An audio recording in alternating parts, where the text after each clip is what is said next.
This hearing of the Senate Foreign Relations Subcommittee on Africa and Global Health will come to order. History was made in Zimbabwe last month when Robert Mugabe's nearly 4 decades-long rule over Zimbabwe came to an abrupt end. Initially deposed by the military and placed under house arrest, Mugabe refused to resign. His ZANU-PF party removed Mugabe as its leader and replaced him with Emerson Mnangagwa. Now, days later, Mugabe resigned just after Parliament began impeachment proceedings, and Mnangagwa was sworn in as Zimbabwe's new president on November 24th. And news of Mugabe's resignation prompted celebrations in the streets of Harare and even among Zimbabweans living outside the country, all of whom hoped that Zimbabwe's days of living under a strong man were over. Those of us who watch Zimbabwe closely are also hopeful that this marks a turning point for the country that has suffered complete economic devastation under a dictator who stifled dissent and trampled basic human rights. Zimbabwe has a new president, but the critical questions of whether the new government reflects material change from Mugabe's decades of rule and what path Zimbabwe is likely to take under President Mnangagwa, these are things still left unsettled. President Mnangagwa is not unknown to us. Until his dismissal as first vice president last month, he'd been closely allied with President Mugabe since Mugabe's rise to power. He stands accused of orchestrating a string of massacres in the early 1980s to consolidate Mugabe's power, leaving as many as 20,000 people dead in Matabeleland. His cabinet picks have disappointed many who are hoping for a new coalition government. His selections included military leaders who participated in the military takeover and holdovers from the Mugabe regime, but nobody representing the opposition. There's been much speculation on what policy changes Mnangagwa might take, given the dire state of Zimbabwe's failing economy and the critical steps needed to repair it. Today, the subcommittee will hear testimony from 4 distinguished experts on Zimbabwe. Each brings a unique background and a wealth of experience with them. I thank each of you for your time and sharing your expertise with us. I know that each of you have rearranged your schedules to travel to Washington for this hearing, and on behalf of the committee, I thank you for it. Let me just say, as a personal note, I lived in Zimbabwe for a time in the early 1980s, at a time there was great hope for this new democracy. And that hope faded sometime in the 90s. And it has become a nightmare for so many Zimbabweans living there and their families abroad. I hope that this marks a turning point, and what this hearing is really about is to find out what policies we should adopt here in the United States Congress to ensure, as much as we can, to nudge at least Zimbabwe toward a democratic future. So thank you for being here, and I'll turn the time over to Senator Booker. Thank you very much, Mr. Chairman. Did you say you lived there in the 1950s or? 80s. 80s, okay. I want to thank Chairman Flake for holding this timely hearing. It's something I'm really grateful for. This is truly a historic time in Zimbabwe and a pivotal moment in the United States' bilateral relationship with Zimbabwe. For decades, Congress has played a key role in the U.S.-Zimbabwe bilateral relationship, most notably through the Zimbabwe Democracy and Recovery Act, or ZDERA, passed in 2001, which aimed to address persistent human rights violations and governance challenges by prohibiting U.S. support for multilateral and bilateral debt relief and credit for Zimbabwe's government. Much of the world, including the people of Zimbabwe, were optimistic last month after President Mugabe was ousted from power, closing nearly 40 years of authoritarian rule. It is the hope of many, including myself, the transition from President Mugabe to President Emerson Mnangagwa has represented a renewed opportunity for democracy, transparency, and accountability for the government, and most importantly, for all the people of Zimbabwe. However, I'm concerned that despite the promises made by President Mnangagwa to rooting out corruption, to having free and fair elections, and to overseeing an inclusive government, there is simply not yet enough proof that this regime will be any different than the one before. We know that President Mnangagwa has announced a cabinet stacked with former close associates and military officials. In addition to them being involved in past atrocities, many cabinet members also have serious corruption allegations against them. This raises questions about the government's commitment to a new, democratic, renewed path forward in Zimbabwe.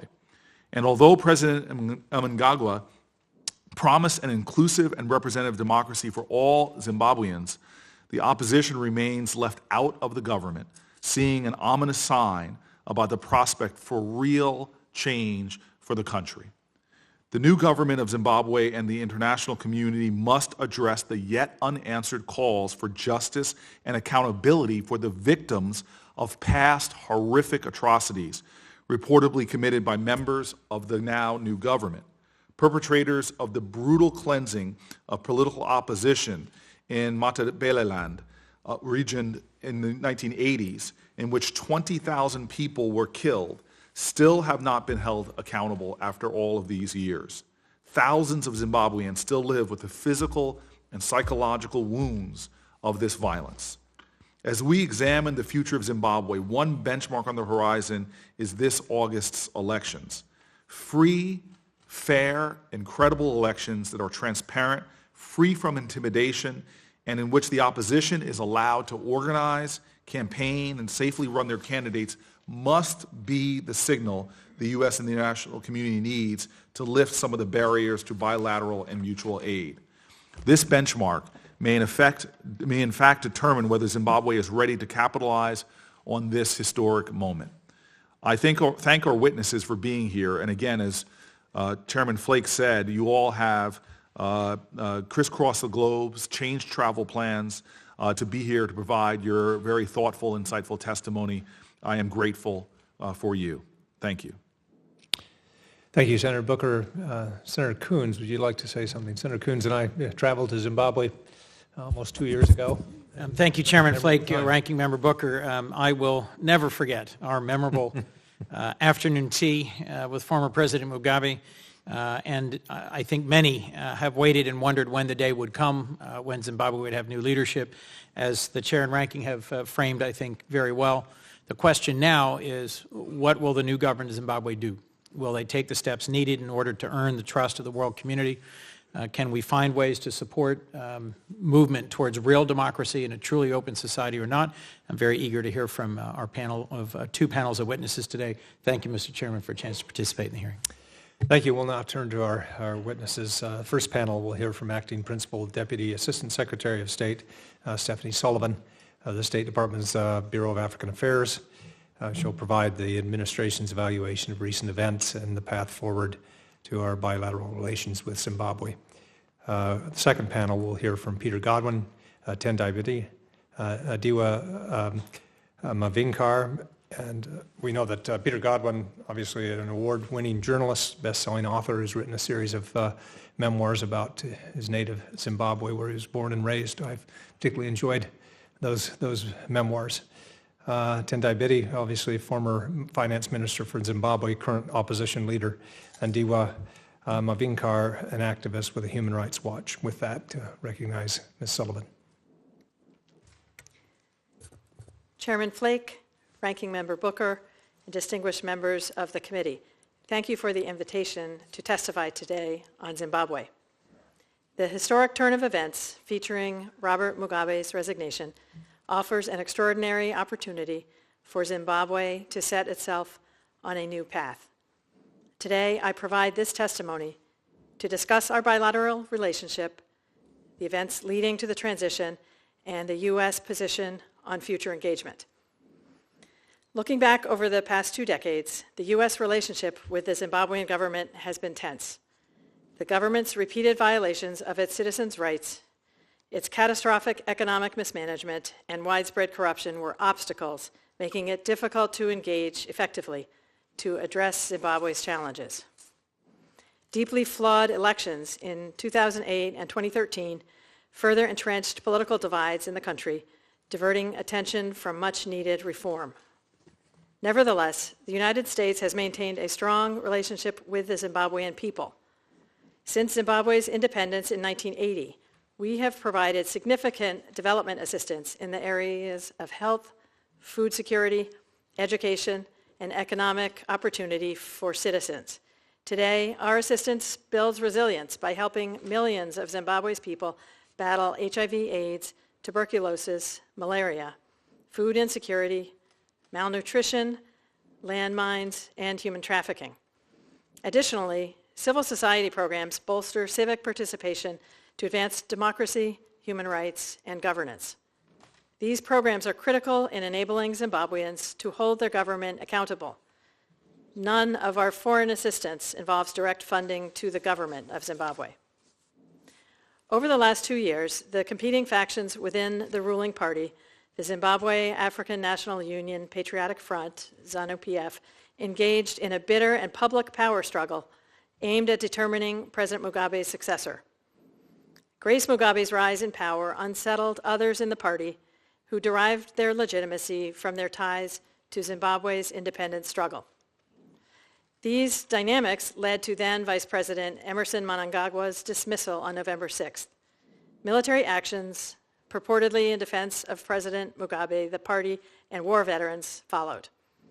Over the next several days, the world watched as hundreds of thousands of Zimbabweans marched in the streets and parliamentary impeachment proceedings began. Mugabe resigned on November 21st, ending his 37 years of rule.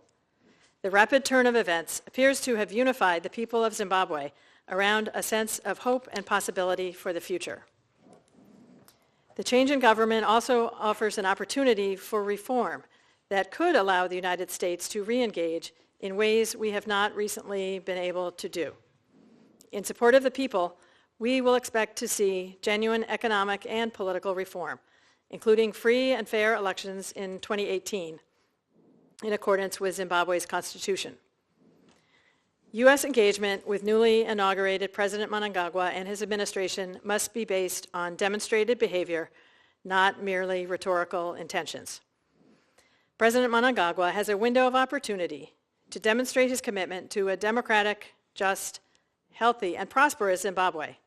Our policy of re-engagement will focus on constitutional democracy, free and fair elections, respect for human rights and the rule of law, and an improved trade and investment climate, among other issues.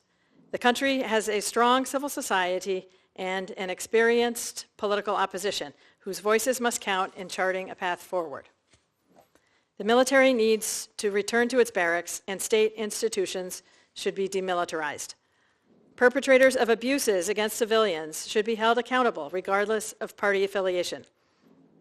The government must engage in hard economic reforms, including addressing budget deficits, reforming the Indigenization Act, and reducing corruption.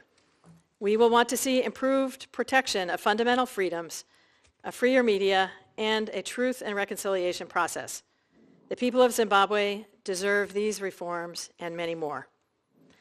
We welcome President Mnangagwa's statement of intent to carry out economic reforms made during his inauguration speech, and we are assessing the budget released last week. We believe critical political reforms deserve equal attention and cannot wait. In particular, elections must be free, fair, credible, and inclusive, allowing Zimbabweans to choose their own leaders. Everyone in Zimbabwe should enjoy the right to peaceful assembly without undue interference and to voice their opinions and their vote without fear. We are working closely with international partners in Harare and our respective capitals. Similarly, the State Department will continue to consult with Congress, the White House, and other agencies on our policies regarding Zimbabwe. If President Mnangagwa wants improved diplomatic relations and access to international and assistance and cooperation, particularly with the United States, his government must first implement reforms. The United States stands ready to help the government and people of Zimbabwe to achieve these goals. U.S. private sector members are eager for improvements in the business climate that will encourage them to invest and trade. They see promise in agriculture, tourism, energy, and mining. People-to-people exchanges are important as well. We will continue using our vibrant exchange programs to foster a better understanding of the United States amongst Zimbabwe's future leaders and vice versa. We will continue to encourage Zimbabwe's highly educated populace to study in the United States. And we will strengthen internal networks that build professional savvy and entrepreneurial skills. We believe in a stable, peaceful, prosperous, and democratic Zimbabwe that reflects the will of its people and provides for their needs. Thank you very much, and I welcome the opportunity to answer the committee's questions. Thank you, Ms. Sullivan. Let me start out. You mentioned that our relationship with the new president and the new government will be based on reforms that they've undertaken and on behavior and not just rhetoric. What do you make of the moves so far with regard to assembling the new government and cabinet? As the committee has pointed out, the government is composed of many people who were previously in the government. So it is a bit disappointing to see a lack of opposition members, although it's not 100% clear that opposition members were ready to participate in the current government. We will look to engage with the government to continue to press for actual implementation of some of these rhetorical signs of improvement in both the economic and political sphere. Taking a step back, the Zimbabwean military went to great lengths to try to explain that this was not a coup, but rather a military realignment or some type of realignment. What are we calling it as far as the State Department goes? Clearly there was military involvement in events that led up to the resignation of President Mugabe. We have not labeled it a coup. This is a very technical term that our lawyers and others are looking at the moment. Normally, if it's determined a coup, it would trigger a cutoff of direct assistance to the government. At the moment, we have no direct financial assistance to the government of Zimbabwe. Yeah. Usually it's a pretty good rule of thumb that when somebody dressed in fatigues who's just taken over the broadcast facility gives a statement, that's usually what it feels like. With regard to the behavior or the changes that need to be made, we have an outsized influence, obviously, at the IMF and the World Bank. What do we plan to do with regard to, there will be efforts made by some outside governments and organizations to relieve some of the sanctions and to free up money or funding in the coming months? What will be our position? While we're engaging with the new government with an open mind, it's not enough to say it's a new government, so therefore none of the sanctions or restrictions that were previously in place should apply. We will continue to look for signs of actual implementation. For example, the election that is coming up, there's months and months of preparation that need to lead up to that, and we would be interested to see an openness or an invitation to send outside observers, potentially as part of a group that might be led by an eminent African. And these are things that would need to happen fairly soon and could give some indication of the intentions beyond the nice speeches. Do we have, do we have any documents yet or timelines that we've put forward, or perhaps that we could look at that the opposition leaders or others have stated that need to happen in terms of by this date voter rolls need to be completed, by this date such and such has to come down? Is there anything that has been put together in that regard yet? We've not seen an actual timeline for leading up to the elections. There was encouraging news that the period for voter registration has been extended into February. We are looking at what a lot of members of civil society have put forth as requests or demands for the new government vis-a-vis actual democratic steps. And we are working very closely with our like-minded partners and trying to remain in sync with them, both in Washington and Harare and in other capitals. Thank you. Senator Booker.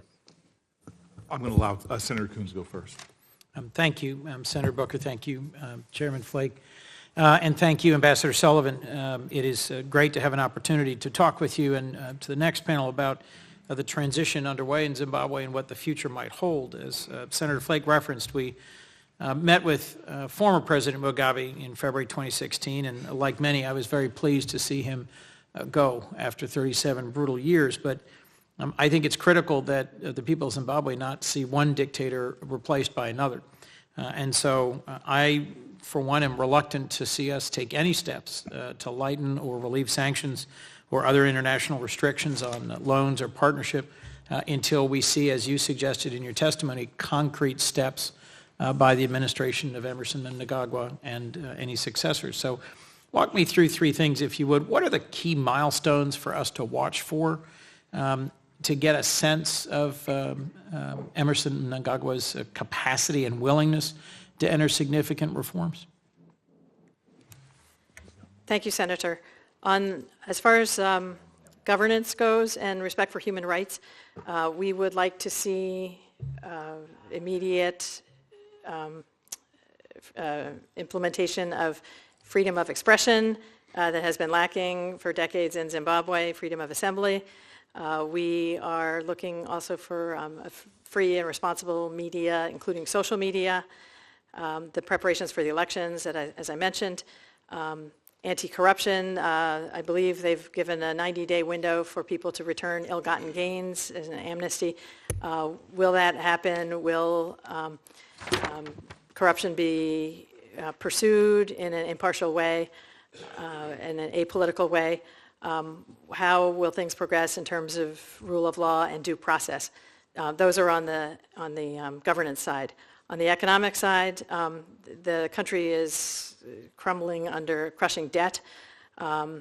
We also have a very low doing business environment there that is a deterrent. So we'd like to see an improved investment climate. Since investors vote with their feet, they are watching very closely because there are potential opportunities there. But investors want to be able to repatriate their earnings. Right. And again, the rule of law and a level playing field will be very important in the economic sphere as well. In addition, in the security sector, we would like to see the security sector earn the trust of the citizens, and that would include police reforms. I was struck that the budget request for this year for Zimbabwe, if I understood correctly, dropped almost $60 million from the previous year and included no request for democracy and governance programs. It's my expectation that there might be some reprogramming request or some increased willingness to partner with the robust civil society and free press that you referenced. What sort of role do you imagine that USAID and the State Department should play in the run-up to free and fair elections if we are genuinely making progress? All of our influence is not necessarily tied up with the dollar figure, but to address that point, we do have some flexibility with some regional funds that we could target if we saw an opportunity that looked viable there. I think that our diplomats have a wonderful opportunity to use the bully pulpit to coordinate with like-minded international partners and also to continue engaging with civil society organizations with whom we may not be currently giving assistance, but with whom we've cultivated relationships over the years. Because fundamentally, this will be about the people of Zimbabwe, and we want to support their aspirations for a country that can reach its full potential. Last question. So China has long had an active role in Zimbabwe during the liberation struggle and to now. What do you see as their influence in Zimbabwe compared to the United States? What do you see as their trajectory in Zimbabwe? And what do you think are their interests or their priorities compared to ours? I agree with you that this is essentially up to the people of Zimbabwe, and the actions that will determine their future will be taken by Zimbabweans. But it seems to me that this is a moment for the United States to show principled leadership, active engagement and interest. But I'm wondering what another major influencer in this country has in mind for their short-term agenda as well. Well, as throughout the continent, China is very interested in resource acquisition and in their interactions with the various host governments have taken a very hands-off approach in terms of what they might consider undue influence or foreign interference.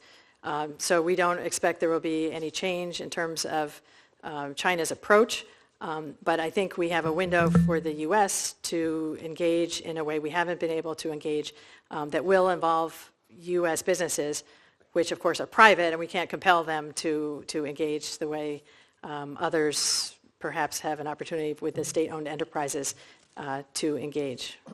Well, thank you, Ambassador Sullivan. Thank you, Chairman Flake. I think you'll see significant and sustained interest from members of this subcommittee and other committees of the Congress as we try and encourage and support a movement towards a genuinely open and democratic society in Zimbabwe. Thank you.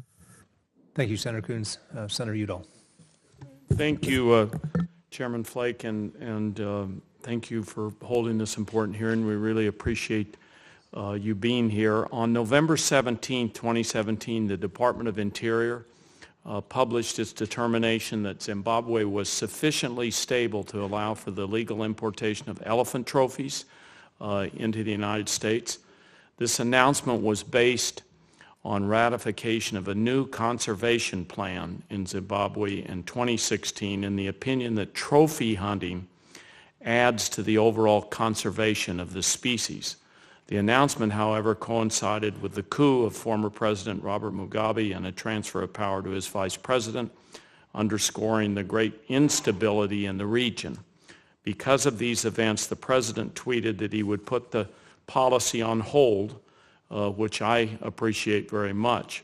Wildlife trafficking decimates iconic species while funding global terror organizations. The chairman of this committee and I've worked hard to stem the tide of poaching and illegal wildlife trafficking across the globe, and I'm proud of our bipartisan work in the last Congress to provide agencies and international institutions the funding and tools necessary to stymie and interdict wildlife trafficking. But I worry that the current administration's findings for the elephant and the lion will undermine that progress. Do you believe that Zimbabwe has adequate institutional controls to properly manage wildlife?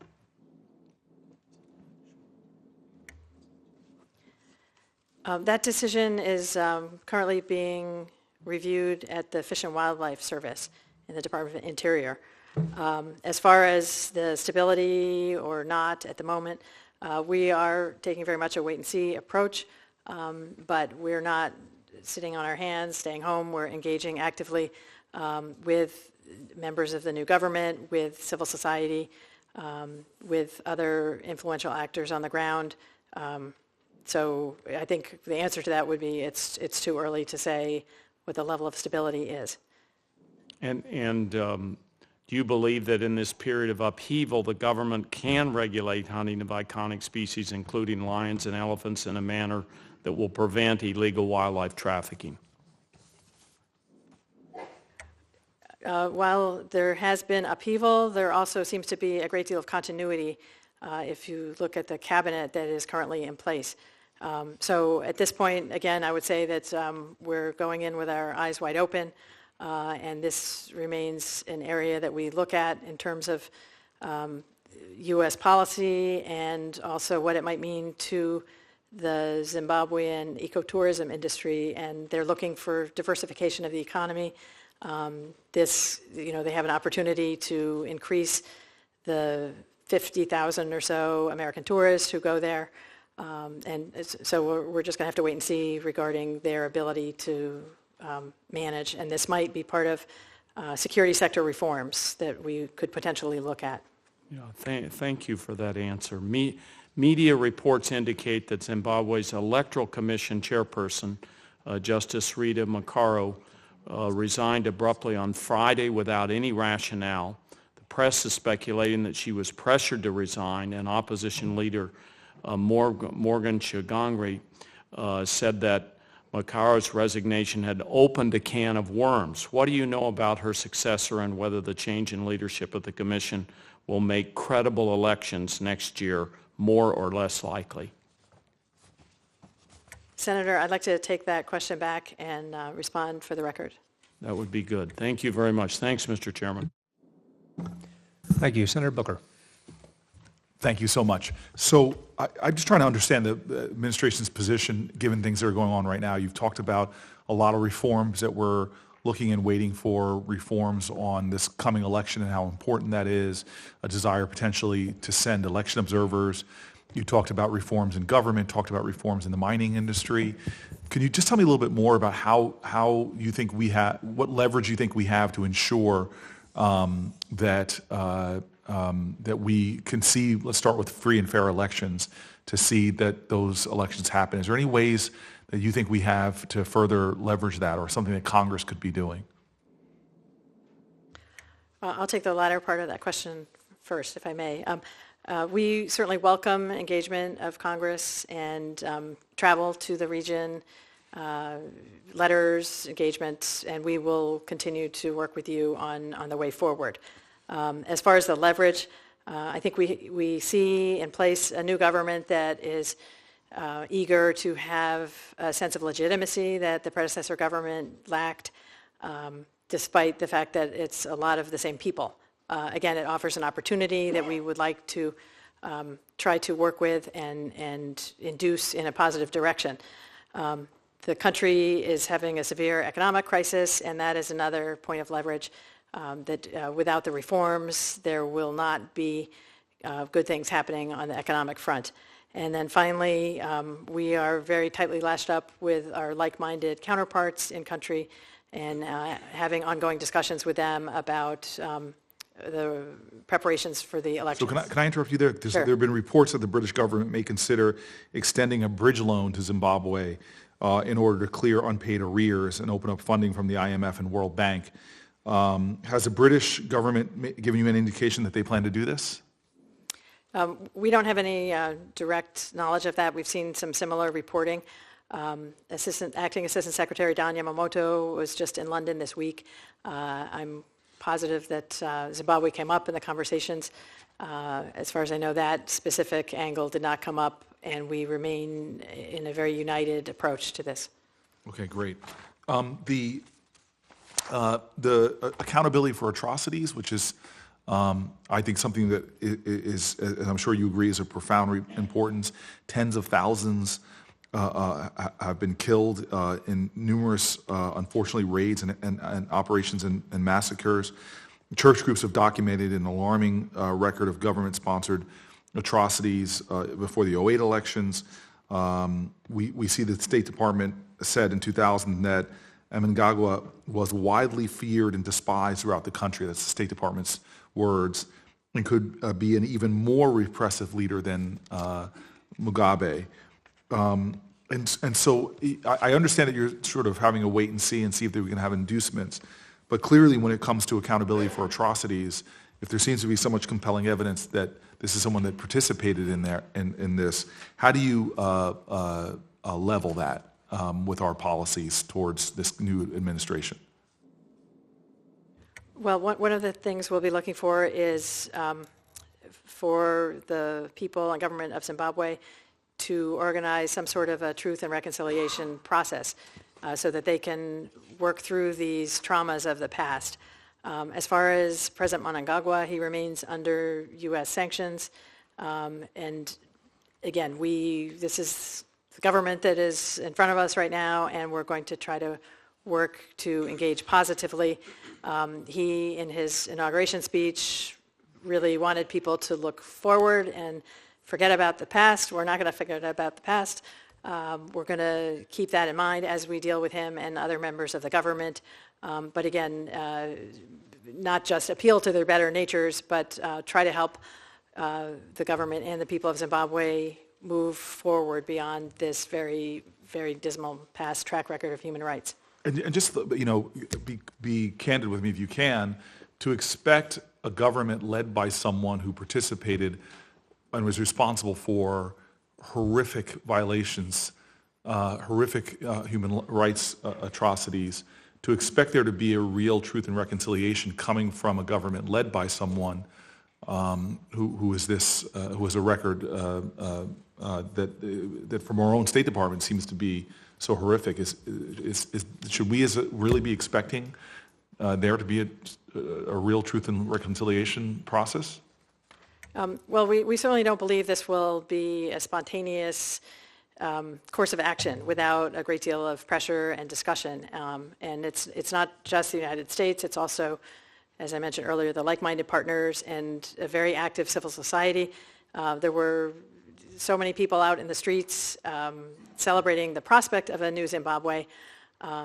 They have high expectations, and we think in some ways, maybe not dramatically yet, but the lines have moved, and the kinds of oppression that people felt obliged to withstand in the predecessor regime, I think that it's been a bit of a game changer, despite the fact that it's a lot of the same people who are running the show at this point. Thank you, Mr. Chairman. Thank you, Ambassador.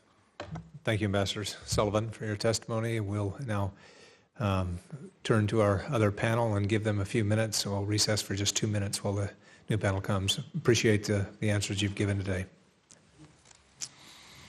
Thank you.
This hearing of the Senate Foreign Relations Subcommittee on Africa and Global Health will now come back to order. Subcommittee has just heard testimony from Principal Deputy Assistant Sullivan, representing the administration's view. Now we'll hear from a second panel, each of whom has deep personal experience with Zimbabwe. In this group, we have an award-winning journalist, a former government minister, and an NGO activist. All have raised their voices in opposition to Robert Mugabe and the Zimbabwean government using different platforms. All have deep roots in Zimbabwe. Two of the witnesses were in Zimbabwe during the military takeover. One is a former constitutional lawyer. Two have been human rights attorneys. All have strong personal interests, obviously, in Zimbabwe's future and are using their unique talents to raise awareness of the issues and to change lives in Zimbabwe. First, we'll turn to Peter Godwin, award-winning journalist, best-selling author, documentary filmmaker.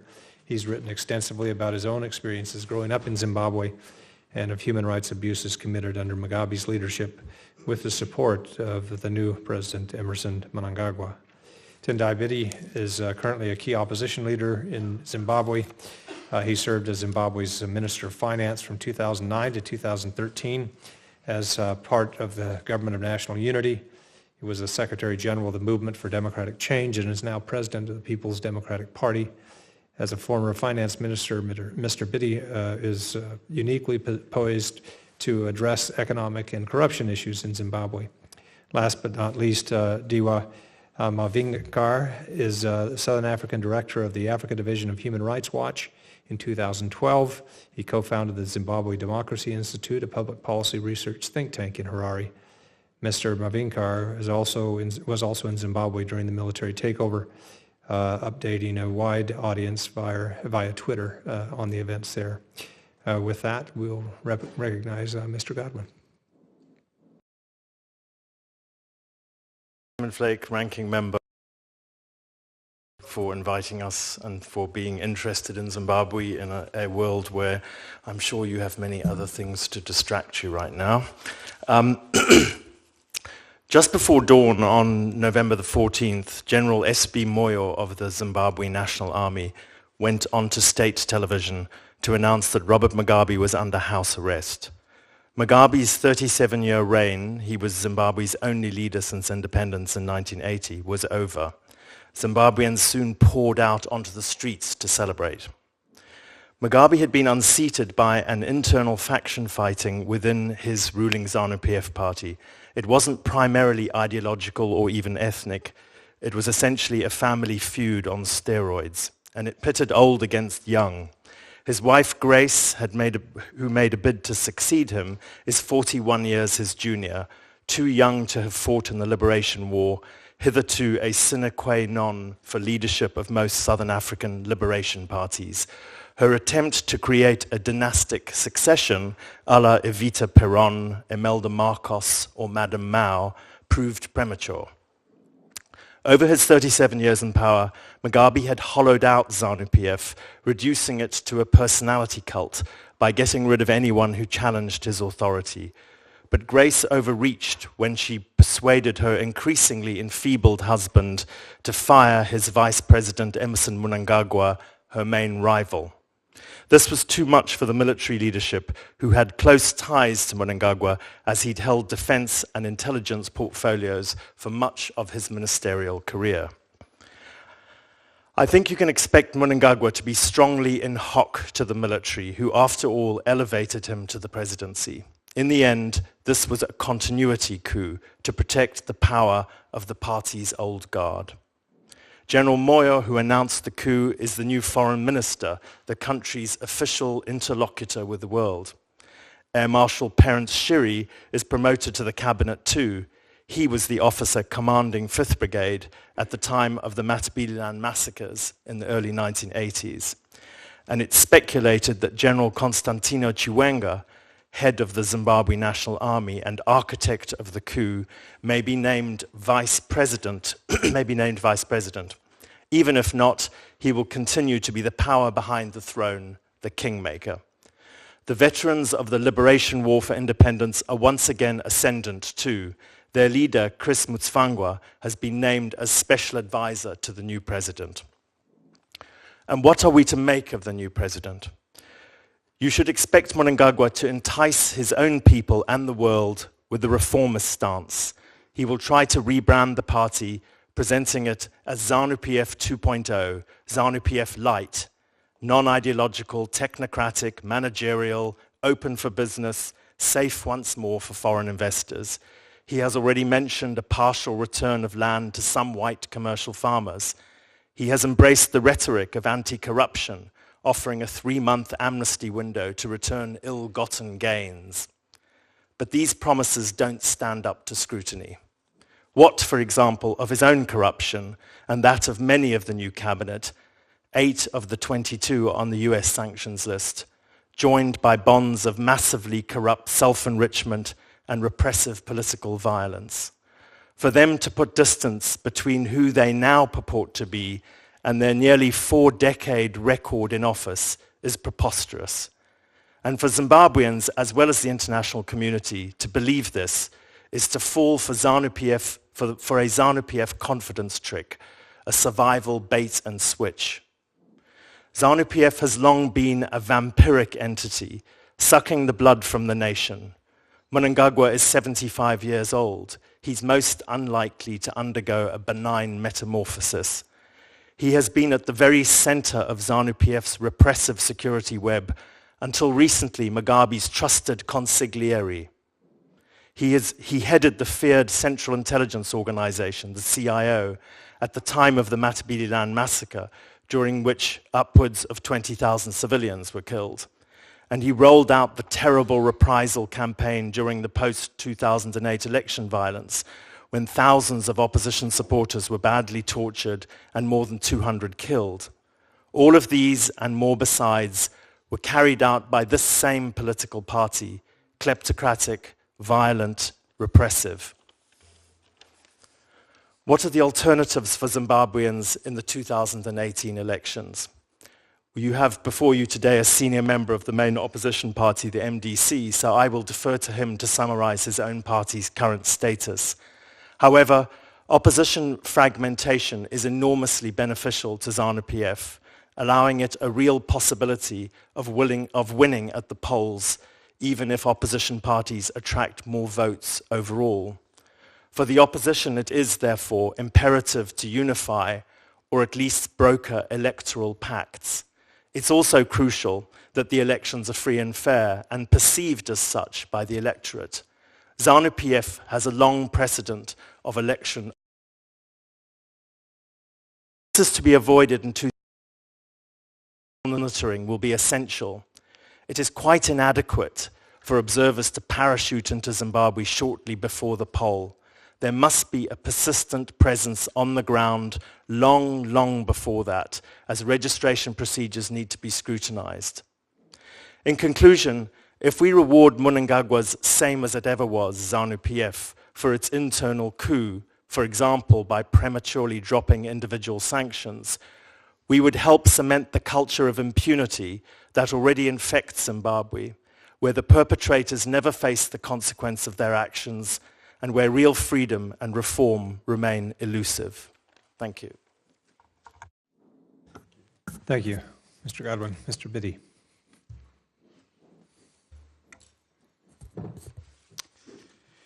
Thank you, Chairman Fleck, Ranking Member Booker, and other members of the subcommittee. I come here with my colleagues from the opposition alliance known as the MDC Alliance. I travel with Honorable Nelson Chamisa and Mr. Jacob Ngarivumwe. We thank you for inviting us to this great center of American democracy.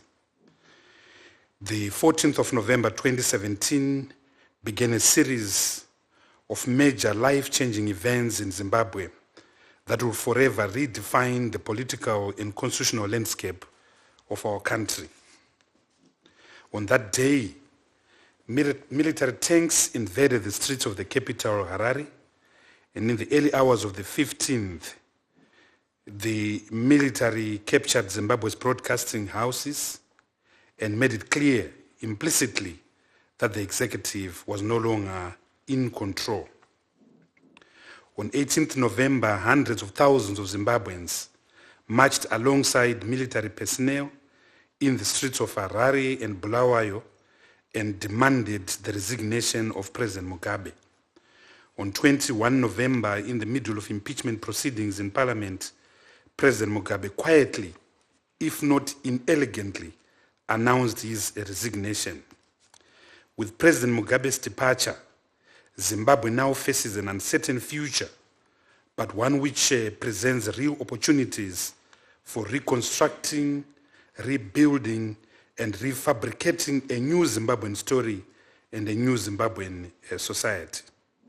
Without a doubt, the 37 years of President Mugabe's rule were a sad story of capture, coercion, corruption, poverty, and delegitimization.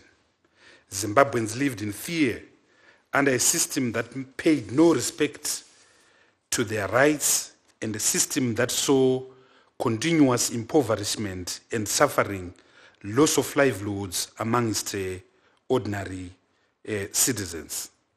President Mugabe presided over one of the most autocratic African regimes that stood head and shoulders with the likes of current dictators like Obiang in Equatorial Guinea, Biya in Cameroon, Isaias Afwerki in Eritrea, al-Bashir in Sudan, and Yoweri Museveni in Uganda. What we now need as a country is a genuine break from a tortured past and not a continuation of the old order.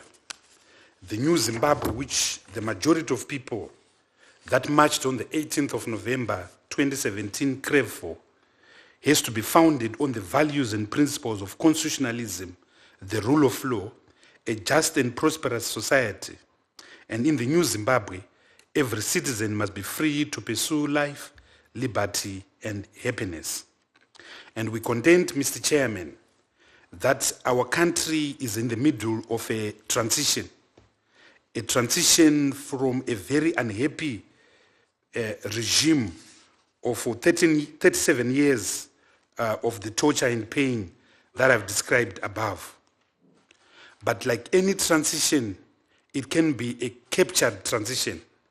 It can be a derailed transition. It can be a hijacked transition. That is not what the thousands and thousands of people who marched on the 18th of November 2017 are seeking for. Those people who marched in Harare, in Bulawayo, in New York, in Cape Town, in Johannesburg, are looking for a fresh start, a genuine transition to a new Zimbabwean society. But what is the precondition to move to this genuine transition? In our view, the starting point must be a return to true legitimacy, constitutionalism, and the rule of law. The roadmap to legitimacy is the fundamental precondition to the establishment of a sustainable, just, and free Zimbabwe. This roadmap must be anchored on clear benchmarks. These include, number one, the immediate restoration of constitutionalism, the rule of law, and legitimate civilian rule. The military must be demobilized from the streets. Number two, and very importantly, the implementation of genuine electoral reforms to ensure that the election of July-August 2018 is free, fair, credible, and legitimate. Those electoral reforms must include, number one, the preparation of a brand new biometric voters' roll to which all political parties sign on to and agree to. Number two, agreement on an independent electoral management body, particularly in the postmath of the resignation of the ZEC chairperson, Justice Rita Makarau. Number three, and this is very important, the introduction of a diaspora vote. Zimbabwe has more than 4 million of its citizens that are in their diaspora. And in terms of Section 67 of our Constitution, they have a right to vote, and that right to vote must be respected. Number four, the introduction of international observation and poll monitors who must come into Zimbabwe months before the election, as opposed to the current practice where a few African observers come into Zimbabwe a few days before the election and enjoy the fine hospitalities at the few remaining fine hotels in Zimbabwe. Number five, we consider that there must be a defined role of the UN and its agencies in our electoral process. There must be full access to the media. There must be a safe environment for campaigning and voting which is free from intimidation. And naturally, there must be a repeal of the notorious Public Order Security Act, the Access to Information and Protection Act, IPA. Number three, there must be political and institutional reform, which include aligning the country's laws with the 2013 Constitution, and in particular, actualizing the provisions dealing with devolution and the land question. Number four, there must be a modicum of economic reforms that focus on macroeconomic stability, growing a shared economy, and addressing the huge challenge of unemployment and underdevelopment. Number five, and this is very key, given the levels of intolerance, the destruction of the social fabric of our country, we contend that there must be the restoration of the social contract, including the renewal and rebirth of a new Zimbabwe that shuns corruption and promotes national healing and reconciliation. The above roadmap must be guaranteed and underwritten by the international community. In this regard, the role of the African Union and the United Nations will be critical. It will also be important for us as the opposition to give the people of Zimbabwe a genuine chance. It is important that we continue with the path of unity that we have demonstrated and are demonstrating back at home, and that we put on the table programs that will address the fundamental challenges facing our people. And I'm glad to say, Mr. Chairman, that this is exactly what we are doing. We also contend that the new authorities must show some signs of a commitment to real transformation other than cosmetic statements on the economy. The real danger is that they will pursue a Beijing model in respect of which there are nominal improvements on the economy, while political space is closed and democracy is muzzled. It is therefore important that the new authorities show signs of commitment to real change. They could, for instance, begin by openly acknowledging and apologizing for the major human rights abuses of the past 4 decades, in particular, Gukurahundi, the cleanup operation known by the moniker Operation Murambatsvina, and the vicious 2008 election violence, in respect of which thousands of opposition and ordinary citizens were victimized. They could, for instance, order an inquiry into the disappearance of human rights activists, including Patrick Nabanyama and Itai Dzamara. They could, for instance, mollify many Zimbabweans by ordering a judicial inquiry into Zimbabwe's missing diamond revenues, estimated to be around $15 billion. Mr. Chairman, we have lost a lot of time in Zimbabwe, fighting amongst ourselves. One hopes that the fresh beam of light that we saw on 18 November 2017 becomes a permanent bright shining star that shows us the path forward. Zimbabweans must fix our own country and repair the wounds of the past, but we can't do this alone.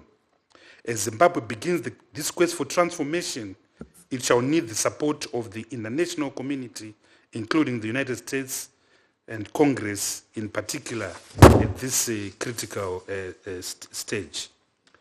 We know that this struggle has been long and difficult, but we're confident that we'll complete what we in the Movement for Democratic Change Alliance started in 1999 when we formed the MDC. I thank you very much, Mr. Chairman. Thank you. Mr. Mavinkar. Thank you, Chairman Flake, Ranking Member Booker, and other members of the subcommittee for giving me the opportunity to testify on behalf of Human Rights Watch at this hearing on Zimbabwe. Mr. Chairman, my testimony will first lay out the human rights situation in Zimbabwe since the military takeover, and then highlight key recommendations to the U.S. government for action to press the interim Zimbabwean government to ensure a rights-respecting environment leading to democratic, credible, transparent, and peaceful elections and political stability thereafter. Following the military takeover, Robert Mugabe resigned as president on November 21, and on November 24 was replaced by his former deputy Emerson Mnangagwa, who has his own long record of human rights violations. In his inaugural speech, Mnangagwa confirmed that elections will take place in 2018 as scheduled, but did not address critical issues, notably security sector, media, electoral reforms necessary to ensure credible. As reports of abuses by the military since the takeover began to emerge, the excitement and euphoria that many Zimbabweans had greeted the end of Mugabe's rule quickly fizzled out to be replaced by uneasiness and uncertainty. Allegations are rife that between November 14 and 24, the army arrested and detained a number of Mugabe's associates without providing information about the arrests or places and conditions of detention. Since the military takeover, soldiers have not returned to the barracks, but instead are now involved in policing on the streets. This is the same military that has been credibly implicated in rights violations against the general population during the Mugabe years. On November 24, High Court Judge George Chiweshe ruled that the military intervention that led to Mugabe's ouster was lawful under Zimbabwe's constitution. Whatever the merits of the ruling, the judgment could embolden the military to carry out further incursions in Zimbabwe's political or electoral affairs in the future. The highly partisan stance of Zimbabwe's military leadership, particularly without meaningful security sector reforms, significantly reduces the chances that free, fair, and credible elections can be held. There is urgent need ahead of the elections for Zimbabwe's Constitutional Court to review Judge Chiweshe's ruling and ensure that members of the security forces observe strict political neutrality. Failure to ensure a professional, independent, and non-partisan role of the security forces may make it difficult to deliver elections needed to put Zimbabwe on a democratic, rights-respecting track. Following the military takeover, the leadership of the Southern African Development Community, SADC, called on all stakeholders in Zimbabwe to peacefully resolve the nation's political challenges. SADC leaders also welcomed Mugabe's decision to resign, pledging to support the 2018 elections. While the African Union initially condemned the military takeover, the regional body later welcomed Mugabe's resignation. The AU and SADC have yet, however, to address the need for the new administration to design a roadmap for democratic elections and the political neutrality and non-interference of the security forces in civilian and electoral affairs of the country. In early December, the European Union ambassador to Zimbabwe, Philip van Dam, said the EU will not provide significant new funding to Zimbabwe until the country holds free, fair, and credible elections. Human Rights Watch is of the view that full re-engagement with the Zimbabwean government should be based on firm commitment from the interim administration in Harare that they will institute measures that will ensure tangible and long overdue democratic and electoral reforms. A key benchmark for increased US government engagement should be an independent assessment of the environment in which and the transfer of government. It is important now that the military leadership publicly announce its commitment to credible, free and fair elections and that it respects the outcome of the elections. Mnangagwa's government should be encouraged through public statements to demonstrate commitment to accountability, justice for human rights abuses, and respect for the rule of law in Zimbabwe. We believe that Mnangagwa's recent calls to let bygones be bygones should not extend to serious human rights violations since 1980, many of which implicate the military, like the Gukuraundi period from 1982 to 1987, when the 5th Brigade Army Unit carried out widespread human rights abuses, including the torture and unlawful killing of an estimated 20,000 people, military abuses in 2008 elections, as well as the military abuses in the Marange diamond fields in the east of the country. Currently, the Zimbabwe Electoral Commission, which is charged with overseeing the 2018 elections, is dominated by partisan state intelligence and military officials. Electoral reforms should start with making the Zimbabwe Electoral Commission independent and professional. The Commission is compiling a new voters register. Unlike countries like Botswana or Mozambique, which guarantee the diaspora vote, Zimbabwe does not provide or implement the diaspora vote unless in diplomatic missions. The Mnangagwa government should also take steps to amend or repeal repressive laws that exist and that had been used under the Mugabe government. Our key recommendations to the US government include that the US government should maintain the existing policy towards Zimbabwe until the military removes itself from politics and the 2018 elections are legitimately assessed to be peaceful, transparent, free and fair, and that power is smoothly transmitted to the newly elected government. Press through public statements and support to non-governmental organizations in Zimbabwe for the accountability and justice for past serious abuses and respect for the rule of law. Urge the Trump administration to make Zimbabwe's transition a priority in the region and work closely with the SADC to press Zimbabwe's political leadership to ensure the political neutrality of the security forces, impartially investigate and appropriately prosecute alleged abuses by the military, and provide for the timely and sufficient deployment of domestic and SADC-led international observers to promote credible, free and fair elections in Zimbabwe. We also urge the US administration to provide direct financial and technical support to the government that comes to power through credible, free and fair elections, and that is committed to strengthening democratic state institutions that promote the rule of law, good governance and human rights. Mr. Chairman, my sincere thanks once again for the opportunity to address this subcommittee, and I'm happy to respond to any questions that the committee might have. Thank you. Thank you. Thank you all for your testimony. I'll start with questioning Mr. Godwin. Mnangagwa has made a few changes that are an appeal to populism, I guess. He's gotten rid of the big motorcade that the president traveled around in. Will this work? Is he a charismatic leader? And how were the celebrations in the streets? Should they be interpreted as we're glad Mugabe is going, or we're glad Mnangagwa is coming back? I think the great tragedy of the jubilation that you saw, as Tendai Biti was referring to, not just in Harare and other places in Zimbabwe, but in cities around the world where there's a considerable Zimbabwean diaspora, is that what those celebrations showed primarily, or almost exclusively, was a huge relief that Mugabe had gone after 37 years, that you'd had this kind of cold hand of the stasis on this nation. It had no other leader.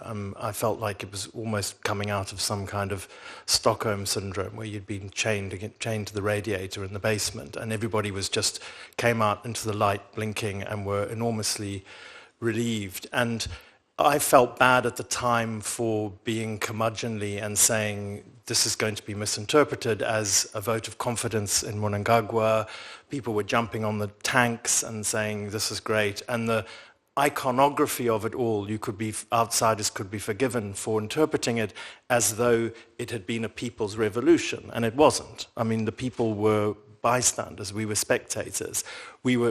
People showed their huge relief at Mugabe's departure, but these weren't celebrations in favor of Mnangagwa or even the army, although people in the short term were grateful that the army had been the crowbar that got Mugabe out. And these messages got mixed in those very early days, and I think to some extent we were all caught up in the kind of in the relief of the moment when you've been under one authoritarian figure for that long.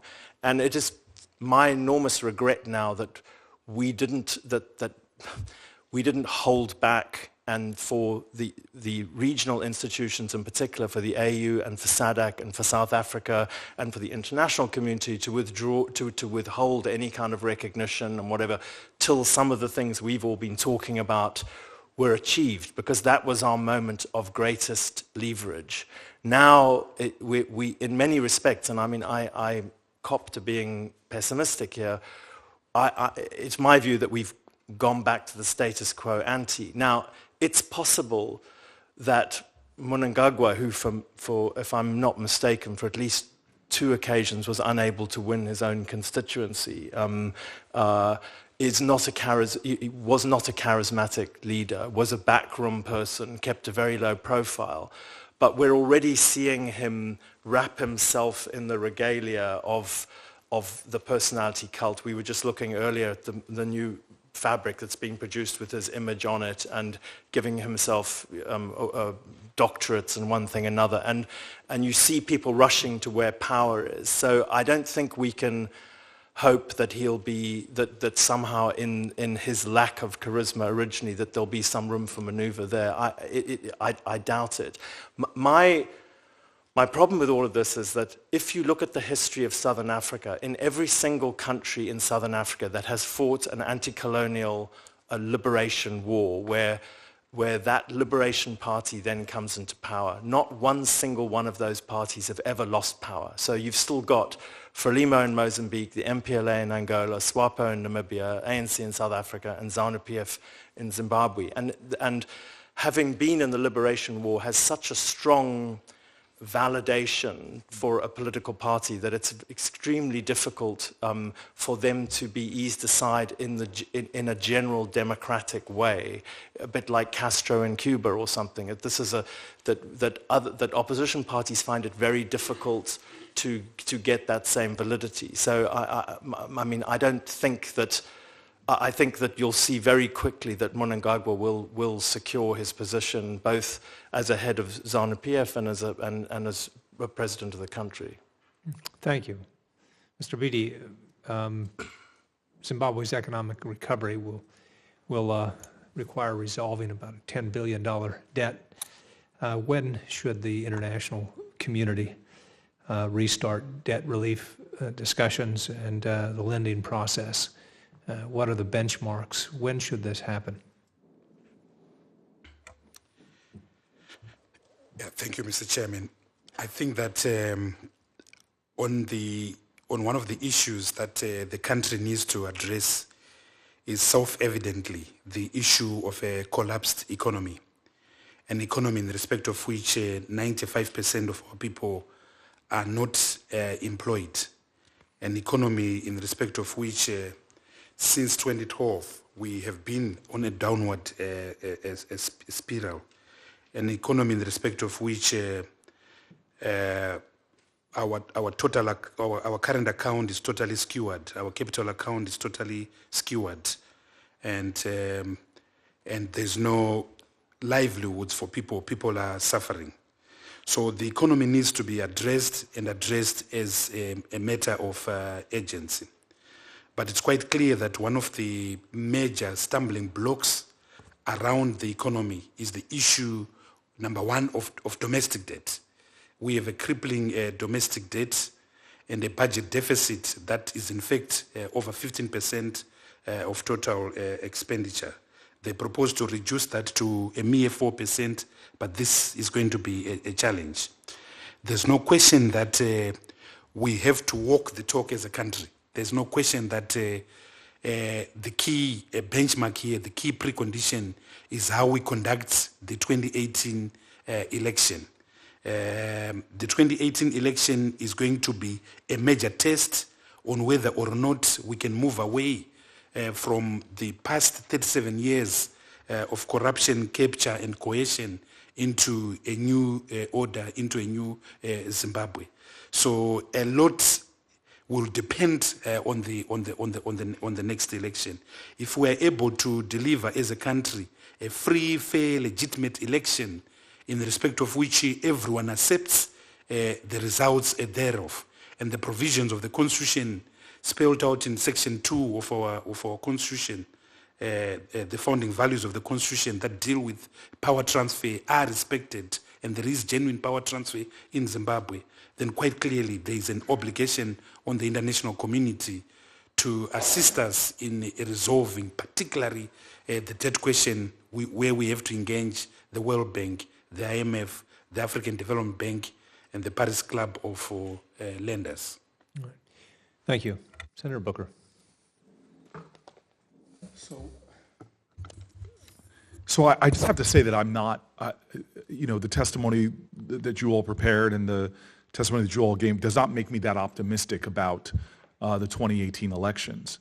And Mr. Biddy, you said, in your testimony, in your oral testimony, even just the military, still their presence in the streets right now, that they have not demilitarized in the streets is somewhat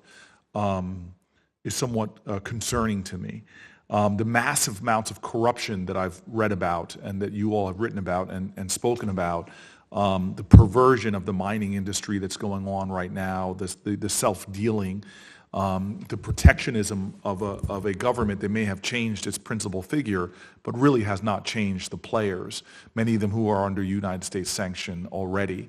And I guess my frustration with this is that I don't believe we have an administration through the State Department as focused on, not to mention Zimbabwe, but other crises in Africa, from the DRC to South Sudan. I just do not believe our administration is prioritizing this amidst a true crisis. And I guess there's obviously an appeal to keep our sanction regime in place. Zimbabwe Democracy and Economic Recovery Act passed in 2001 to keep it in place, but I'm just not feeling that is enough in terms of trying to do everything we can as the United States of America, and as Mr. Biddy told me, that that's one of the guiding light democracies, that we're really engaging enough. And I guess what I'm looking for from the panelists, and really I benefit from having a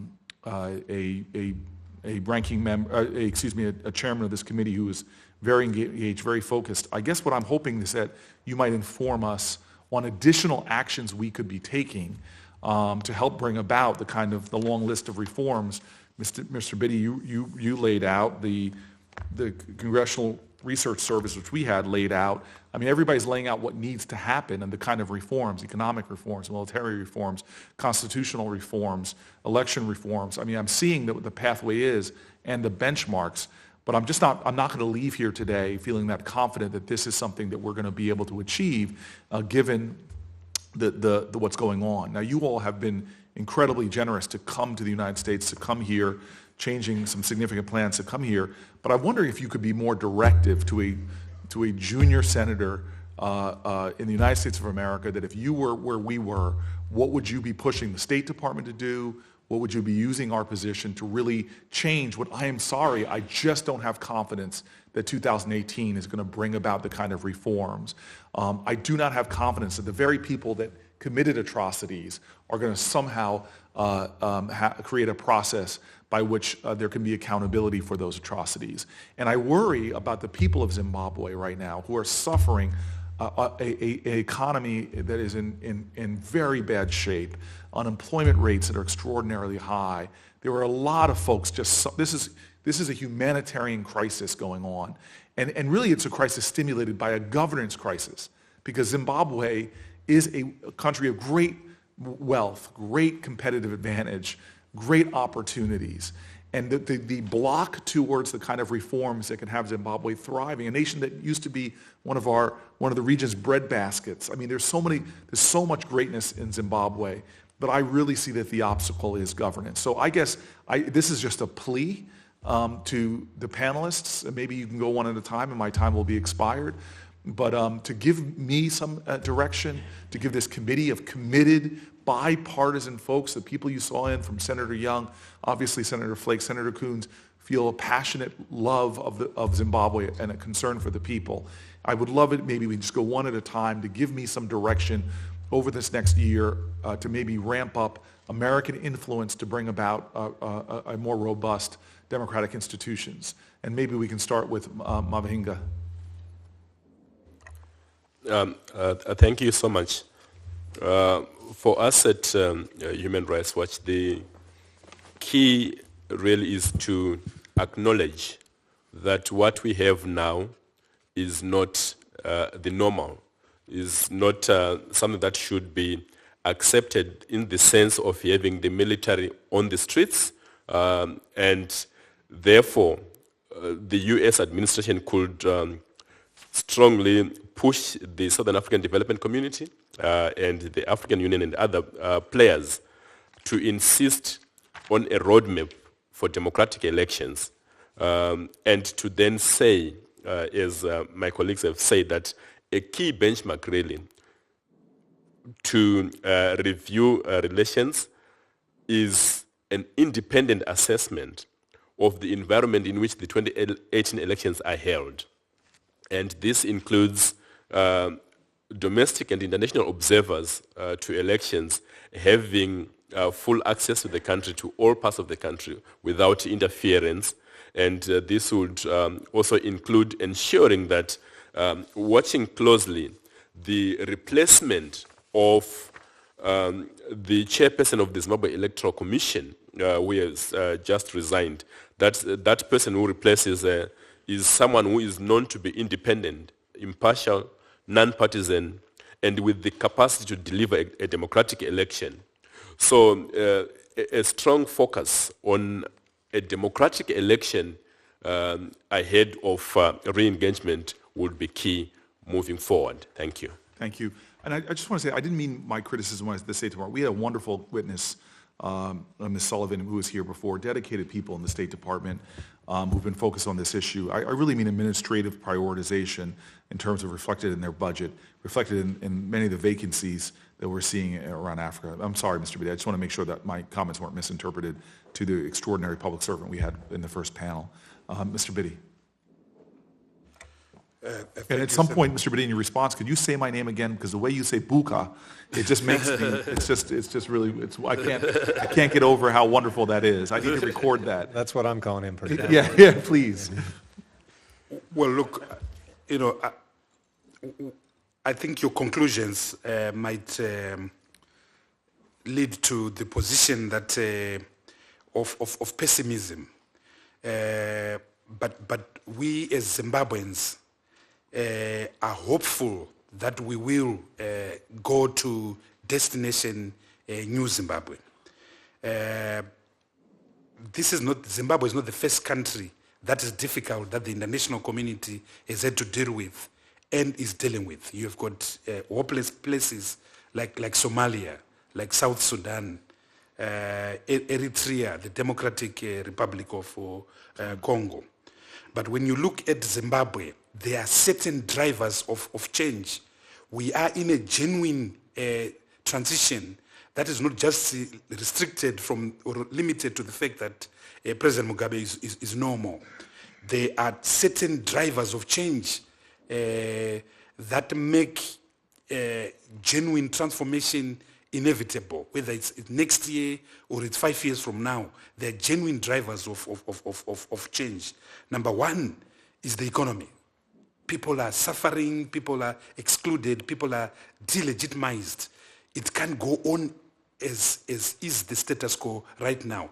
It can be business as usual, where you have 95% of your people unemployed, where you have 82% of your people surviving on less than US 35 cents a day. Something has to give. So the new authorities and every one of us know that there must be change and huge change.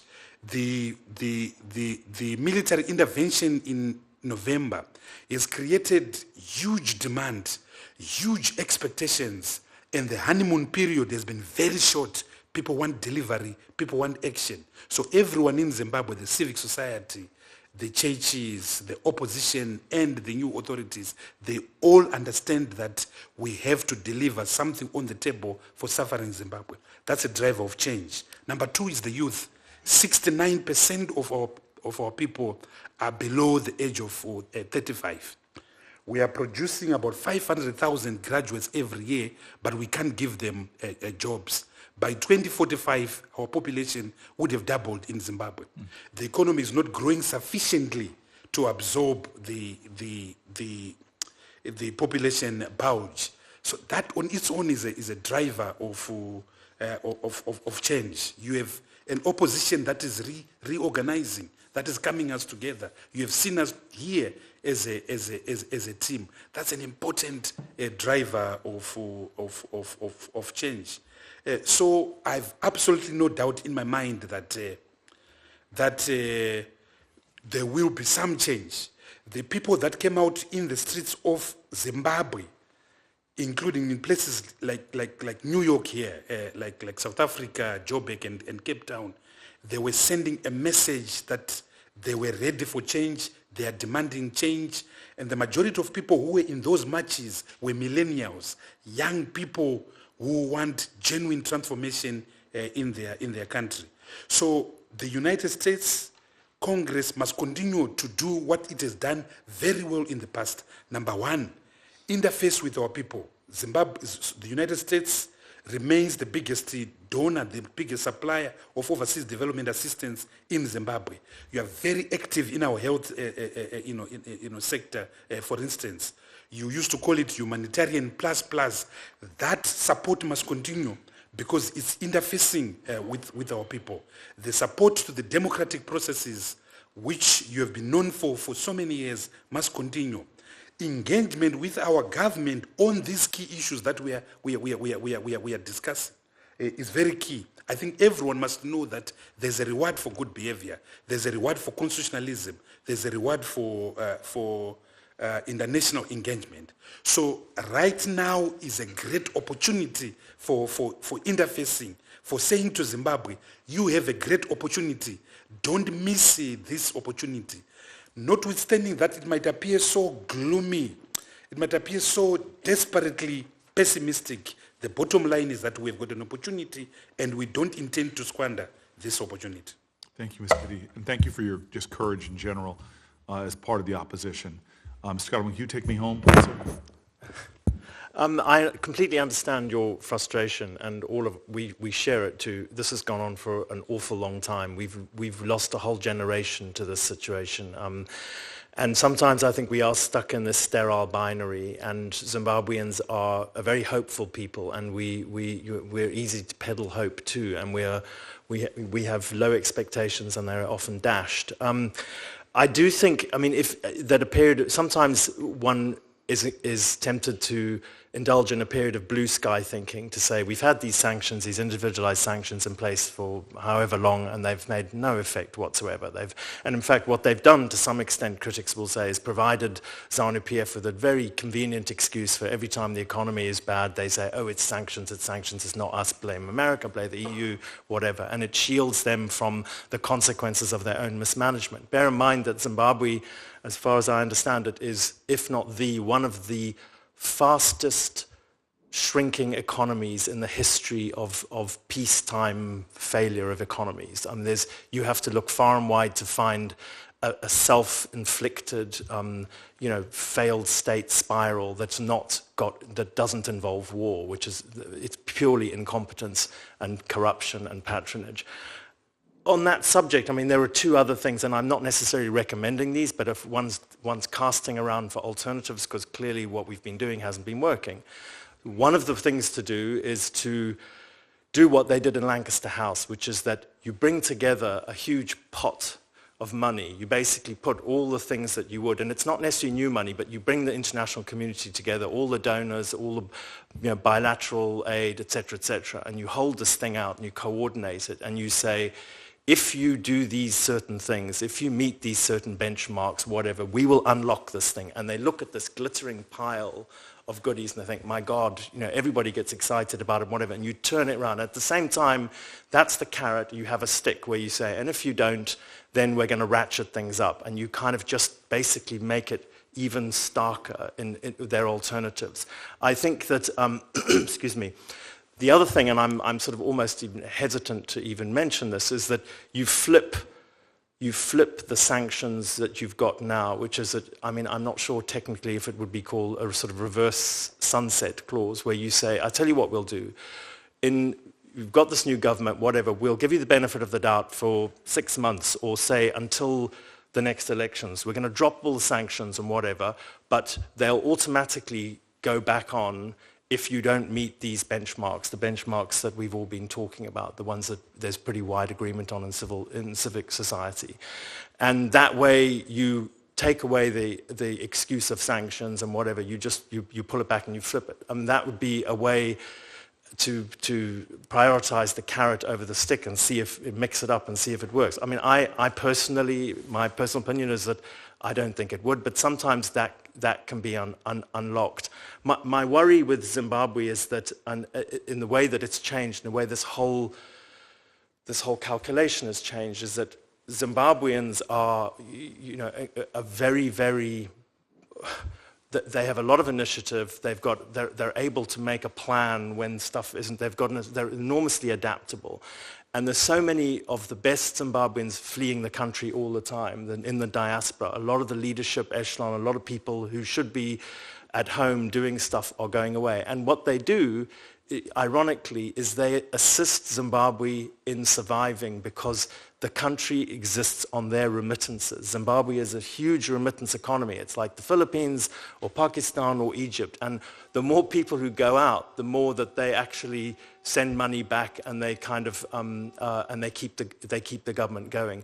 So I mean, those are some of the thoughts I think that one might entertain.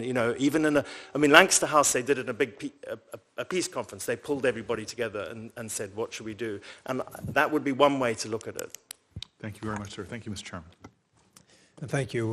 Let me just have a few more questions, if that's okay. Yes, please. Mr. Godwin, you had kind of a unique perspective during the 1980s, during the Matabele land massacre, and as a lawyer at that time, what do you suppose the response will be for those who want to hold people accountable? What are we likely to hear from the president, who was then the chief of intelligence at that point? What are we likely to hear? I mean, I do think what I'm always astonished by, and I was a young reporter down there on the ground when it happened. It was a first big story of mine. And for me, the Matabele massacres were ZANU-PF's original sin.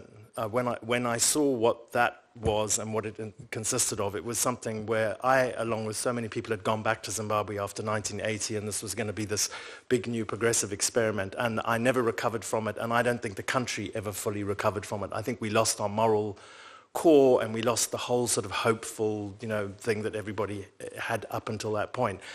What I am consistently surprised and amazed by is actually how generous of spirit the victims and the families of the victims are. What, in my view, and I really don't speak for these people. These people have their own voices and whatever. But in talking to them, what my takeaway is that they're incredibly reasonable, and what they really want is acknowledgement. They want acknowledgement of what has happened. They want an inquiry. They want this thing to not be swept under the carpet all the time.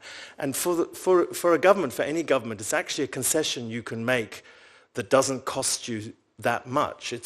Now that it's actually really quite a long time ago, and they've gone a little bit way once, they said moment of madness. Well, there's a slight problem with it being a moment of madness, which it took 4 years, 5 years, depending on how you calculate it. So it wasn't a moment of madness. And the other problem is that the two of the people who were most intimately involved in the Matabele land massacre are now more senior than ever before. So in a sense, the more direct perpetrators, the most direct perpetrators, especially Parents Shiri, who was who commanded the troops in the field, who were doing this, is now in the cabinet. So in a perfect world, I think that really has to be dealt with, and the country can't move on really in its sort of the culture of impunity we were talking about before.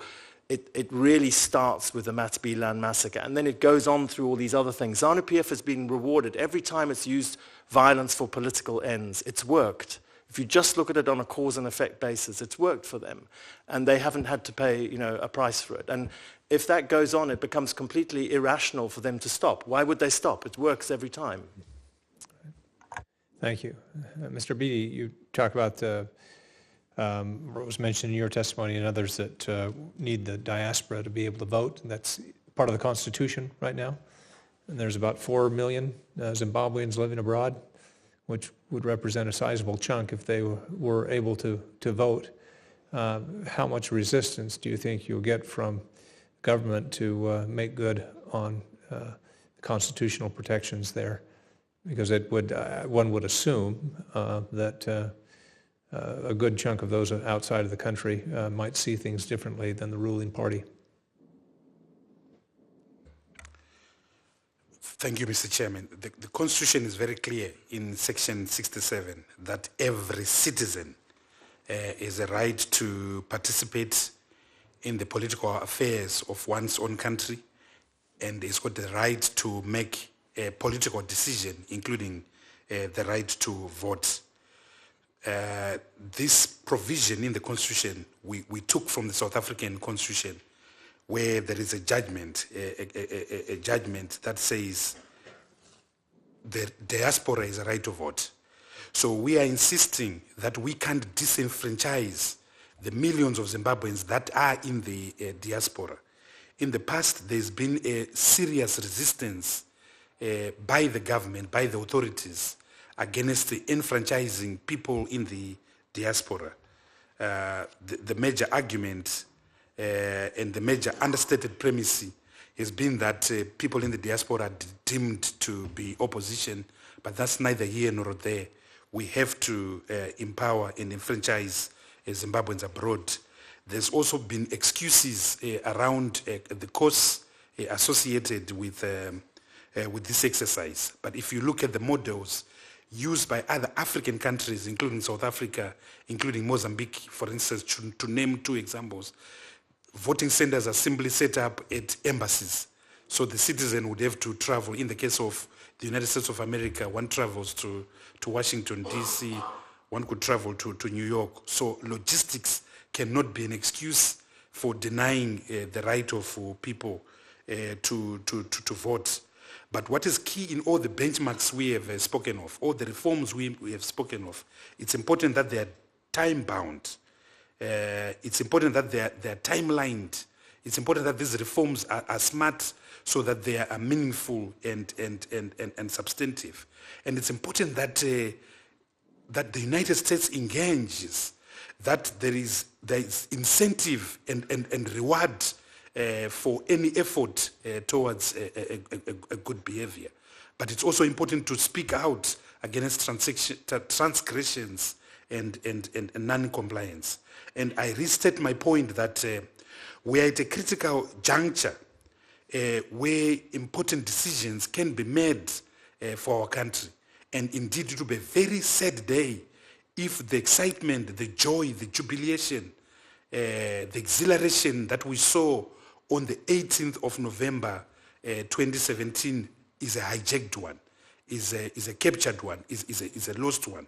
We have a duty as Zimbabwean leaders to ensure that we fulfill the expectation that was expressed in the streets on the 18th of November 2007. Thank you. Mr. Mavinkar, how free is the media now in Zimbabwe? I should say prior to the coup and then now after, what changes have been promised, if any? What needs to happen with regard to a free and independent media? Thank you, Mr. Chairman. When the military takeover occurred on November 15, the day before, on November 14, Human Rights Watch was in Harare to speak out on the abuses around the media, particularly police abuses, the arrest of a number of journalists, police harassment, detentions of journalists was rife. Since the military takeover, the soldiers have particularly focused on what they call cyber security threats and said that social media now constitutes the highest national security threat to the authorities in Zimbabwe. So there is a danger now of shrinking space, and the soldiers have issued a number of warnings to those that are on social media, and there have been increasing attacks on social media from those that are supportive of the authorities in Zimbabwe. What needs to happen now to open up the space for the media is to ensure that there are critical reforms, a repeal or amendment is appropriate of such laws as the Public Order and Security Act, the Access to Information and Protection of Privacy Act, and also to ensure that policing is impartial, is independent, is professional, because partisan policing was also part of one of the reasons why there was this targeting of members of the media. One of the activists who was disappeared in March 2015, Itai Dzamara, was himself a freelance journalist. Recently, also an American citizen, Martha O'Donovan, was picked up and locked up and charged with seeking to subvert a constitutional government simply because of a tweet. So this kind of trajectory has not gone away because the infrastructure in terms of the laws in place remain. So there is an urgent need as we prepare for 2018 elections to look at legislative reforms that would open up the media space and ensure that there is a full implementation of the 2013 Constitution, which guarantees media freedoms, but which are not enjoyed by citizens because of the laws that exist that are not in line with the 2013 Constitution. Thank you. Thank you. Do you have any further questions, Senator Booker? No, sir. No, sir. Just hoping that we can keep the lines of communications open as things are unfolding, especially into the coming year. Well, thank you. I want to say thanks to all the panelists, again, for rearranging your schedule and travel times, and it's very much appreciated. And we will certainly call on you again if we can in terms of assistance to us as we formulate policy where we can be helpful. And appreciate the interest in this subcommittee. I appreciate the partnership that we have. As Senator Booker said, this is not a partisan issue, our response to Zimbabwe, and our hope that we can have a brighter, more democratic future. So thank you, and with the thanks of the committee, this hearing stands adjourned.